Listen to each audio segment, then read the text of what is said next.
একদিন শিশুনবী হজরত মুহাম্মদ সাল্লাল্লাহু আলাইসাল্লাম ক্ষুধার্ত অবস্থায় মক্কার ধুলামাখা পথ ধরে হেঁটে চলছিল।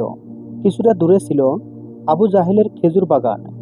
আবু জাহেল এক ইহুদি ব্যক্তিকে দিয়ে খেজুরগুলো একটি বস্তায় ভর্তি করছিল। শিশুনবী মুহাম্মদ সাল্লাল্লাহু আলাইসাল্লাম তখন ক্ষুধার্ত ছিল, তাই ক্ষুধা নিবারণের জন্য দুটি খেজুরের আশায় আবু জেহেলের খেজুর বাগানের দিকে যেতে লাগলো। শিশুনবী মুহাম্মদ সাল্লাল্লাহু আলাইসাল্লাম ধীরে ধীরে সেই খেজুর বাগানে হাজির হলেন এবং আবু জেহেলকে সালাম দিয়ে বিনয়ের সঙ্গে বললেন, চাচা যান, আমার খুব ক্ষুধা পেয়েছে, আমাকে দুটি খেজুর খেতে দিতে পারবেন? তখন আবু জেহেল তচ্ছিলা ভরা চোখে তাকিয়ে বলল, হে মোহাম্মদ, আমি তোমাকে খেজুর দিতে পারি, কিন্তু একটি শর্ত আছে। ওই যে ব্যক্তিটি দাঁড়িয়ে আছে, তার কাছে বস্তা আছে, ওইগুলো তুমি মাথায় করে নিয়ে বাড়িতে দিয়ে আসো, তাহলে তুমি খেজুর পাবে। তখন শিশুনবী মোহাম্মদ সাল্লাল্লাহু আলাইসাল্লাম সাথে সাথে সেই ইহুদির কাছে চলে গেলেন। ইহুদি লোকটি তাকে দেখে অবাক হয়ে বললেন, হে বালক মোহাম্মদ, তুমি কি জন্য এসেছো? শিশুনবী মোহাম্মদ সাল্লাল্লাহু আলাইসাল্লাম তখন বললেন, আমি এই বস্তা মাথায় করে নিয়ে যাব। ইহুদি ব্যক্তিটি বললেন, এই ছোট্ট বয়সে তুমি কি এই বস্তা নিয়ে যেতে পারবে? শিশু মোহাম্মদ সাল্লাল্লাহু আলাইসাল্লাম বললেন, নিশ্চয়ই পারবো। অতঃপর মোহাম্মদ সাল্লাল্লাহু আলাইসাল্লাম ধুলিমাখা সরিয়ে মাথায় বিশাল বস্তা নিয়ে হেঁটে চললেন। ছোট্ট ছোট্ট পা, ক্লান্ত দেহ, কিন্তু চেহারায় এক অপার্থিব শান্তি। এবং তার পিছু চলছে আবু জেহেল এবং সেই ইহুদি ব্যক্তি। কিছুক্ষণ পর সেই বস্তা আবু জেহেলের বাড়ির সামনে এসে রাখলেন। তখন ইহুদি ব্যক্তি এই বস্তা নিয়ে বাড়ির ভিতরে কোণে রেখে দিলেন। তারপর শিশুনবী হজরত মুহাম্মদ সাল্লাল্লাহু আলাইসাল্লাম বললেন, চাচা যান, আমাকে খেজুর দিবেন না? মাত্র একটি খেজুর দিলেন। তখন শিশুনবী মোহাম্মদ সাল্লাল্লাহু আলাইসাল্লাম বললেন, চাচা যান, আরেকটি খেজুর দিবেন? খেজুর চাওয়ায় যেন আবু জেহেলের আগুনে ঘি ঢেলে দিল। সে রেগে গিয়ে হঠাৎ করে একটি প্রচণ্ড জোরে থাপ্পড় মারল শিশু মোহাম্মদ সাল্লাল্লাহু আলাইসাল্লামের গালে। সঙ্গে সঙ্গে সূর্য যেন হঠাৎ ডুবে গেল, আকাশ কেঁদে উঠল, বাতাস সিক্ত হয়ে গেল, পাহাড় পর্বত যেন অশ্রু ঝরালো। আবু জাহেল নিষ্ঠুরভাবে চড় মারে এবং আবু জাহেল হাসতে হাসতে ঘরে প্রবেশ করলো। ঠিক তখনই ঘটল এক অলৌকিক ঘটনা। খেজুর ভর্তি বস্তার মুখ খুলতেই আবু জেহেল হতবাক হয়ে গেল। আবু জেহেল দেখল বস্তার সমস্ত খেজুরগুলো ছোট ছোট পাথর হয়ে গেছে। চোখের সামনে এমন অলৌকিক ঘটনা দেখার পর সেই ইহুদি হতবাক হয়ে গেল। এই দৃশ্য দেখে সেই ইহুদি ব্যক্তি থমকে দাঁড়ালেন। এমন অলৌকিক ঘটনার কথা জানানোর জন্য ইহুদি ব্যক্তি তাদের নেতার কাছে ছুটে গেল। কিন্তু নিষ্ঠুর অত্যাচারে আবু জেহেল তখন ঘর থেকে বের হয়ে এলো এবং কটাক্ষ করে বললেন, হে মোহাম্মদ, তুমি তো বড় জাদুকর, তুমি আমার খেজুরগুলো সব জাদু করে পাথর করে দিয়েছো। শিশুনবী মোহাম্মদ সাল্লাল্লাহু আলাইসাল্লাম নরম কণ্ঠে মাথা নিচু করে বললেন, চাচা যান, আমি কিছুই জানি না। এই কথা বলতেই নিষ্ঠুর আবু জেহেল আর একটা চর মারলেন। চরের শব্দে যেন আকাশ কেঁপে উঠল, পাহাড় সিক্ত হয়ে গেল। শিশুটির চোখে জমে উঠল এক বিন্দু অশ্রু। কিন্তু কি আশ্চর্য, শিশু মোহাম্মদ শুধু এতটুকুই বললেন, চাচা যান, আপনার হাতে ব্যথা লাগেনি তো? আহা, কি মমতা, কি সহমর্মিতা! নিজে যে চর খেলেন, অথচ চিন্তা করলেন চর মারা মানুষের ব্যথার কথা। অতঃপর শিশু নবী সেই ব্যথা আর অপমানের বোঝা নিয়ে বাড়ি ফিরলেন না। চুপচাপ চলে গেলেন পাহাড়ের কিনারায়, শুধু নিঃশব্দে দাঁড়িয়ে রইলেন। এই ঘটনা দেখে গাছগুলো পাহাড়গুলো বলতে লাগলো, আহা আফসোস, যাকে না সৃষ্টি করলে এই জমিন, এই আসমান, এই পৃথিবী কিছুই সৃষ্টি হতো না। সেই মহান নবী আজ ক্ষুধার্ত, অপমানিত, অবহেলিত, কিন্তু তবুও পাষণ্ড আবু জাহেলের হৃদয় এতটুকু কাঁপল না, এক বিন্দু অনুতাপ তার চোখে এলো না। এদিকে সেই ইহুদি ব্যক্তিটি তাদের নেতার কাছে এসে বলল, আজ এমন একটি ঘটনা দেখেছি যা কল্পনাকেও হার মানায়। আবদুল্লাহর পুত্র শিশু মোহাম্মদের এমন ক্ষমতা আছে যা দুনিয়ার কারণ নেই। তাকে একটা চর মারলে খেজুর সব পাথর হয়ে যায়। আচ্ছা, আপনি বলতে পারবেন এটা কি জাদু নাকি অলৌকিক ক্ষমতা? তখন তাদের নেতা বললেন, আমরাও শুনেছি, আমাদের ধর্মগ্রন্থে নাকি মোহাম্মদের নাম আছে, সে হবে শ্রেষ্ঠ নবী এবং শেষ নবী। তবে তিনি কি এই মোহাম্মদ, এটা জানার জন্য আমাদের ধর্মগুলোর সান্নিধ্য প্রয়োজন। যদি এটা সত্য হয় তবে তাকে আমরা বাঁচতে দেব না, এই পৃথিবী থেকে সরিয়ে দেব। তোমরাও যাও, আমাদের ধর্মগুরুর কানে এটি পৌঁছে দাও। তখন সেই ইহুদি ব্যক্তিটি আবারও আবু জেহেলের বাড়ির দিকে রওনা হলেন। যেতে যেতে সেই খেজুর বাগানের কাছে উপস্থিত হয়ে দেখলেন সমস্ত খেজুর গাছে খেজুর নেই, সব একবারে পাথর হয়ে গেছে। এটা দেখে সেই ইহুদি ব্যক্তিটি হতভম্ব হয়ে গেলেন। তিনি আর এক মুহূর্ত দাঁড়ালেন না, খুব দ্রুত আবু জেহেলের বাড়ির দিকে রওনা হলেন। আবু জেহেলের বাড়িতে এসে বললেন, ভাই, আপনার খেজুর বাগানের সমস্ত খেজুরগুলো তো পাথর হয়ে পরিণত হয়ে গেছে। এখন এটাকে যদি ফিরিয়ে আনতে না পারেন তাহলে অনেক টাকা ক্ষতি হয়ে যাবে। এটাকে ফেরানোর একমাত্র পথ হলো শিশু মোহাম্মদের কাছে ক্ষমা চাওয়া। কিন্তু আবু জেহেল ক্ষমা চাওয়ার পাত্র ছিল না। সে ছিল নিষ্ঠুর এবং অতি চালাক। তাই সে চালাকি করে বলল, ঠিক আছে, চলো আমরাও মোহাম্মদের বাড়িতে গিয়ে দেখি। এই বলে তারা শিশু মোহাম্মদ সাল্লাল্লাহু আলাইসাল্লামের বাড়ির দিকে রওনা হলেন। শিশু মোহাম্মদ সাল্লাল্লাহু আলাইসাল্লাম থাকতেন চাচা আবু তালিবের সঙ্গে। চাচা আবু তালিব ঘরে একা। কিছুক্ষণের মধ্যেই আবু জেহেল এসে সেখানে হাজির হয়ে বললেন, হে আবু তালিব, শিশু মোহাম্মদ কোথা থেকে এমন জাদু শিখেছে? সে তো বড় জাদুকর হয়ে গিয়েছে। সে আমার খেজুরগুলো সব পাথর করে দিয়েছে। কোথায় গিয়েছে? তুমি কি খবর রাখো? তাকে তো খুঁজে পাওয়া যাচ্ছে না। দেখো কোনো পাহাড়ের কিনারায় জঙ্গলের বাঘ ভাল্লুকে খেয়ে নিয়েছে কিনা। এই কথা শোনা মাত্রই চাচা আবু তালিব আর দেরি না করে শিশু নবীকে খুঁজতে বের হলেন। এদিকে শিশু নবী হজরত মুহাম্মদ সাল্লাল্লাহু আলাইসাল্লাম পাহাড়ের কিনারায় বসে কাঁদছে আর বলছে, আজ যদি আমার বাবা মা বেঁচে থাকতো, আমার সাথে কেউ এরূপ ব্যবহার করতে পারতো না। আমি আজ বড় একা। শিশু নবীর কান্না দেখে জঙ্গলের বাঘ ভাল্লুক হরিণ সেখানে আসলেন। সেই ব্যথায় ব্যথিত হয়ে তারাও যেন কাঁদছে আর বলছে, ইয়া রাসূলুল্লাহ, এই চর যেন আমাদেরও লেগেছে। ইয়া রাসূলুল্লাহ, তুমি আর কেঁদো না, এই কান্না আমরা সহ্য করতে পারছি না। অতঃপর কিছুক্ষণের মধ্যেই চাচা আবু তালিব সেখানে এসে হাজির হলেন। এটা দেখার পর তিনি আর কিছুই বললেন না, একবারে অবাক হয়ে গেল। তখন চাচা আবু তালিব সান্ত্বনা দিয়ে বললেন, তোমাকে এমন কষ্ট দিল, আমি তো আছি। আমি বেঁচে থাকতে কেউ তোমাকে আঘাত করতে পারবে না। অতঃপর শিশু নবীকে নিয়ে চাচা আবু তালিব বাড়িতে চলে এলেন। সেই রাতে চাচা আবু তালিব আবু জেহেলের বাড়িতে গিয়ে বললেন, তুমি যাকে জাদুকর বলছো, অথচ সে তো কিছুই চায়নি। সে তো তোমার খেজুর নেয়নি, তোমার বিরুদ্ধে কিছু বলেওনি। এই শিশুর চোখে যে অশ্রু ঝরেছে, সেই অশ্রু একদিন পাহাড়ও গলিয়ে দেবে। এই কথা বলে তিনি সেখান থেকে চলে আসলেন। এই কথা শুনে আবু জাহেল কোনো জবাব দিল না, কারণ এই শিশুর মতো এমন কিছু ছিল যা সে অনুভব করতে পারছিল, কিন্তু স্বীকার করতে পারছিল না। আসলে আবু জেহেল ছিল মিথ্যাবাদী এবং অত্যাচারী। সেই রাতে মক্কার আকাশে এক উজ্জ্বল আলো দেখা গেল। সবাই ভাবল বুঝি কোনো তারা খসে পড়েছে। ফেরেশতারা একে একে নেমে আসলো। এক ফেরেশতা আরেক ফেরেশতাকে বলল, এই শিশুর চোখে পানি দিয়ে একদিন মহা কিতাব নাজিল হবে। এই শিশু হবে শ্রেষ্ঠ মানব তথা শ্রেষ্ঠ নবী, যা সমগ্র বিশ্ববাসীর জন্য রহমত স্বরূপ। এদিকে ইহুদি কাফেররা এই অলৌকিক ঘটনা শোনার পর নবীজিকে হত্যা করার ষড়যন্ত্রে লিপ্ত হয়ে যায়। কেননা তারা চেয়েছিল যে শেষ নবী তাদের বংশের মধ্যে জন্ম হোক, কিন্তু তা হয়নি। তাদের মধ্যে একজন ইহুদি তাদের ধর্মগুরুর কাছে গিয়ে সমস্ত ঘটনা খুলে বললেন। তখন তাদের ধর্মগুরু বললেন, আমি চিনেছি তাকে। সে সেই নবী যার বর্ণনা আমাদের কিতাবে আছে। তার দুটি চিহ্ন রয়েছে, একটি কাঁধে নবীরুতের মোহর, অন্যটি তার দৃষ্টিতে রহমত। অন্য একজন প্রশ্ন করল, তাহলে আপনি কি ঈমান আনবেন? তখন তিনি চুপ করলেন, মাথা নিচু করলেন। তারপর শুধু বললেন, আমরা চেয়েছিলাম আমাদের বংশে আসুক, তাই আমরা সত্যকে স্বীকার করব।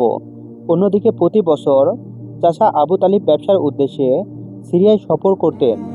সেদিনও চাচা আবু তালিব সিরিয়া সফরের উদ্দেশ্যে প্রস্তুত হচ্ছিলেন। ঠিক সেই সময় শিশু মোহাম্মদ সাল্লাল্লাহু আলাইসাল্লাম এসে বললেন, চাচা যান, আপনার সঙ্গে আমিও সিরিয়ায় সফরে যাব। শিশু মোহাম্মদের কথা চাচা আবু তালিব ফেলতে পারলেন না। অতঃপর পরের দিন ব্যবসার উদ্দেশ্যে শিশু মোহাম্মদকে নিয়ে চাচা আবু তালিব সিরিয়া সফরের উদ্দেশ্যে রওনা হলেন। এভাবে চলতে চলতে কয়েক মঞ্জিল পথ অতিক্রম করার পর বাণিজ্য কাফেলা শাম নামক একটি জায়গায় গিয়ে বিশ্রাম নিচ্ছিলেন। সেখান থেকে কিছুটা দূরে খ্রিস্টানদের একটি গির্জা ছিল। সেই গির্জায় খ্রিস্টানদের একজন ধর্মগুরু ছিল, যে সেই জামানার সবচেয়ে মহাপণ্ডিত ছিল। কাফেলা যখন আবারও চলতে শুরু করলো, তখন ওই খ্রিস্টানদের ধর্মগুরু লক্ষ্য করে দেখল কাফেলার সাথে সাথে যে সোজা শিশুনবী আছে, তার ঠিক মাথার উপর একখণ্ড মেঘ আছে, তার মাথার উপর ছায়া দিতে দিতে সরে আসছে। এটা দেখে তিনি অবাক হয়ে গেলেন। খ্রিস্টান ধর্মগুরু খুব শীঘ্রই তাদের ধর্মগ্রন্থ পড়ে বুঝলেন নিশ্চয়ই কাফেলার ভিতরে আখেরি জামানের শেষ নবী রয়েছে। তখন তিনি খুব দ্রুত তাদের একজন লোককে ডাকলেন এবং বললেন, তোমরা যাও, ওই কাফেলার সকলকে ডেকে আনো, তাদেরকে আমার দাওয়াত খাওয়াবো। এই কথা শুনে তারা সেখানে চলে গেল এবং তাদেরকে বলল, প্রিয় ভাইয়েরা, আমাদের ধর্মগুরু আপনাদের সকলকেই দাওয়াত করেছেন, এই দাওয়াত আপনারা কবুল করুন। অতঃপর কাফেলার সকলেই ওই গির্জায় আসলেন। তারপর খ্রিস্টান ধর্মগুরু কাফেলার সকলকে পেট ভরে খাওয়ালেন। অতঃপর কিছুক্ষণ পর খ্রিস্টান ধর্মগুরু আবু তালিবকে বললেন, হে কাফেলার সর্দার, নিশ্চয়ই এই শিশুর মা বাবা ইন্তিকাল করেছে। আবু তালিব বললেন, হ্যাঁ, আপনার অনুমান সত্য, তারা ইন্তিকাল করেছেন। এখন আমি তাকে লালন পালন করি। খ্রিস্টান ধর্মগুরু তখন বলল, এ কাফেলার সর্দার, শুনে রাখো, আপনার ভাতিজা নিশ্চয়ই আল্লাহর শেষ নবী হবেন। তার পৃষ্ঠদেশে মহরের নবুয়ত খচিত আছে। তার প্রতি তুমি খুবই সতর্ক দৃষ্টি রাখবে এবং তাকে কোথাও একা যেতে দিবে না। কেননা ইহুদি নাসারগণ এটা জানতে পারলে বা চিনে ফেললে তারা শিশু মোহাম্মদকে প্রাণনাশের চেষ্টা করবে, এতে কোনো সন্দেহ নেই। তখন চাচা আবু তালিব বললেন, আপনি এই খবর জানেন কিভাবে? খ্রিস্টান ধর্মগুরু বললেন, আমি তাওরাত কিতাবে এই ঘটনার বর্ণনা পেয়েছি। তুমি যাও, তোমার ভাতিজিকে এখানে ডেকে আনো। তখন চাচা আবু তালিব শিশু মোহাম্মদকে সেখানে আনার জন্য চলে গেলেন। কিছুক্ষণ পর খ্রিস্টান ধর্মগুরু দেখলেন আবারও একটি কাফেলা রওনা হচ্ছে। তখন খ্রিস্টান ধর্মগুরু সেখানে গেলেন এবং তাদেরকে জিজ্ঞাসা করলেন, আপনারা কারা আর কোথায় কি জন্যই বা যাচ্ছেন? তখন তারা উত্তর দিল, আমরা রোম দেশের সৈন্য। আমাদের বাদশাহ আমাদেরকে পাঠিয়েছে যে দুনিয়াতে নাকি আখেরি নবীর আবির্ভাব হয়েছে অনেকদিন আগেই। আমরা তার সন্ধান করছি, তাকে খুঁজে পেলে হত্যা করে দেব। আপনি কি তার কোনো সন্ধান দিতে পারবেন? তখন খ্রিস্টান ধর্মগুরু বলল, তোমরা বৃথায় তাকে খুঁজে বেড়াচ্ছ। আল্লাহ তাআলা যদি সত্যই তার শেষ নবীকে দুনিয়ায় পাঠিয়ে থাকেন, তবে তো তিনি নিজেই তাকে হেফাজত করবেন। কারো এমন সাধ্য নেই যে তাকে হত্যা করতে পারবে। অতএব তোমরা আবারও রোম দেশে ফিরে যাও। এই কথা শুনে ওই সৈন্যগুলো ফিরে গেল। এভাবে সেই দিন অতিবাহিত হয়ে গেল। রাতের বেলা খ্রিস্টান ধর্মগুরু চাচা আবু তালিবকে তাদের গির্জায় ডেকে বলল, হে কাফেলার সর্দার, দেখেছো তো, আমার কথাই সত্য। ইহুদি নাসারগণ আখেরি নবীর সাথে চরম শত্রুতা পোষণ করছে। তারা যদি শেষ নবীকে হাতের কাছে পেয়ে যায়, তাহলে হত্যা করার চেষ্টা করবে। অতএব ভাতিজাকে নিয়ে বিদেশে যাওয়া উচিত হবে না, ফিরে যাও। অতঃপর পরের দিন চাচা আবু তালিব আর বিদেশে সফর করলেন না, আবারও দেশের পথে ফিরে আসতে লাগলেন। কিছুক্ষণ যাবার পর পথের মধ্যে একটি ঘোড়া দেখতে পেলেন, কিন্তু সেখানে কোনো মানুষ ছিল না। এটা দেখে তারা সেখানেই দাঁড়িয়ে পড়লেন। তারপর দেখলেন একজন মানুষ মৃত অবস্থায় পড়ে আছে। আসলে এটি ছিল একজন ইহুদি, যে শিশু নবীকে হত্যা করতে এসেছিল। কিন্তু আজ সেই শিশু নবী নিজে তাকে বাঁচিয়ে তুলছে, নিজের হাতে পানি খাওয়াচ্ছেন। এভাবে তাকে বাঁচিয়ে নিজেদের সাথে নিয়ে আবারও পথ চলতে শুরু করলেন। এভাবে চলতে চলতে তাদের কাফেলা একটি সাগরের কিনারায় এসে উপস্থিত হলেন। সেখানে ছিল একটি জেলে সম্প্রদায়ের বসবাস। তাদের কাফেলা সেখানে বিশ্রাম নিচ্ছিলেন। কিন্তু ওখানকার জেলে সম্প্রদায় ছিল মূর্তি পূজারী। তারা ছিল কুসংস্কারে আবদ্ধ। চাচা আবু তালিব হঠাৎ করে একটি জায়গায় গিয়ে দেখল একদল জেলে সম্প্রদায় মূর্তি পূজা করছে। তখন তাদের মধ্যে একজনকে জিজ্ঞাসা করলো, প্রিয় ভাইয়েরা, আপনারা এমন করে মূর্তি পূজা করছেন কেন? তখন সেই ব্যক্তি বলল, আমাদের জালে বহুদিন ধরে মাছ ধরা পড়ে না, তাই সমুদ্রের দেবতাকে খুশি করার জন্য এই পূজার আয়োজন করেছি। এদিকে শিশু মোহাম্মদ সাল্লাল্লাহু আলাইহি সাল্লাম লক্ষ্য করে দেখলেন একটি বড় মূর্তির সাথে একজন মাও তার বাচ্চাকে শেকল দিয়ে বেঁধে রাখা হয়েছে তাদের বলি দিবে বলে। কেননা এই জেলে সম্প্রদায়ের বিশ্বাস ছিল এভাবে বলি দিলে তাদের দেবতা খুশি হবে, তাদের জালে আবারও মাছ ধরা পড়বে। তখন শিশু মোহাম্মদ সাল্লাল্লাহু আলাইহি সাল্লাম সেখানে গেলেন এবং তাদেরকে শিকল খুলে মুক্ত করে দিলেন। সেই মুহূর্তে একজন জেলে সেখানে গেলেন এবং বললেন, আমরা যাদেরকে বলি দেব বলে বেঁধে রেখেছিলাম তাদেরকে একজন বাচ্চা খুলে দিয়েছে। এটা শুনে তারা সবাই অতি দ্রুত নবীজিকে ধরতে সেখানে যেতে লাগলো। তখন চাচা আবু তালিব তাদেরকে থামাতে গেল, আর সেই সাথে সাথেই তারা সবাই দেখতে পায় সমুদ্রের কাছে সেই বড় মূর্তিটি আপনা আপনি ভেঙে পড়েছে। সমুদ্রের ঢেউ উঠেছে, আর সেই ঢেউর সাথে সাথেই অনেকগুলো মাছ উপরে উঠে এসেছে। এটা দেখে সমস্ত জেলে সম্প্রদায়ের মানুষ অনেকগুলো মাছ ধরলো এবং তারা নিজেরা অনেক খুশি হয়ে গেল। এটা দেখে আবু তালিব অবাক হয়ে যায়। আসলে নবীজি তখন সমুদ্রের ধারে দাঁড়িয়ে আল্লাহর কাছে দোয়া করছিলেন। নবীজির দোয়া বরকতে আল্লাহ তাআলা তাদেরকে মাছ দিয়েছিলেন। অতঃপর তাদের কাফেলা মক্কার দিকে রওনা করলো। মক্কায় আসার পর শিশু নবী মোহাম্মদ সাল্লাল্লাহু আলাইহি সাল্লাম চাচা আবু তালিবের ছাগল নিয়ে চড়াতে যেতেন। একদিন ছাগল চড়িয়ে ফেরার পথে শিশু নবী দেখতে পান এক জায়গায় দাস দাসীদের কেনাবেচা চলছে। পুরুষদের গরম রড দিয়ে অত্যাচার করছে এবং মহিলাদের উচ্চ দামে কেনাবেচা চলছে। এটা থেকে শিশু নবী অনেক কষ্ট পায়। এদিকে নবীজির এক চাচা আবুল আহাব দাস দাসীকে কেনাবেচা করত। তিনি একজন দাসকে বেশি দামে বিক্রি করে দিচ্ছিলেন। ঠিক সেই সময় তার স্বামী গিয়ে বললেন, হুজুর, আপনি এমন কাজ করবেন না, আমাদের ক্ষমা করে দিন। এভাবেই আকুতি মিনতি করতে লাগলো, কিন্তু আবুল আহাব তার কোনো কথাই শুনতে চায় না।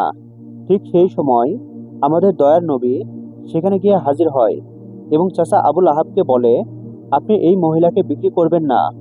আবুল আহাব বলে, আমি এই মহিলাকে অনেক বেশি দামে কিনেছি, আমার মূল্য পরিশোধ করে দিলে আমি তাকে ছেড়ে দেব। তখন শিশুনবী তার এই মূল্য পরিশোধ করে দিলেন, আর সেদিন সেই মহিলা নবীর জন্য মুক্তি পেয়েছিলেন। অতঃপর সেই সময় মক্কায় বহুদিন ধরে বৃষ্টি হচ্ছিল না। মক্কায় বড় বড় নেতারা একত্রিত হয়ে বলতে লাগলো, মক্কায় বহুদিন ধরে বৃষ্টি হচ্ছে না, আমাদের বাচ্চারা মারা যাচ্ছে, পশু পাখিগুলোও মারা যাচ্ছে।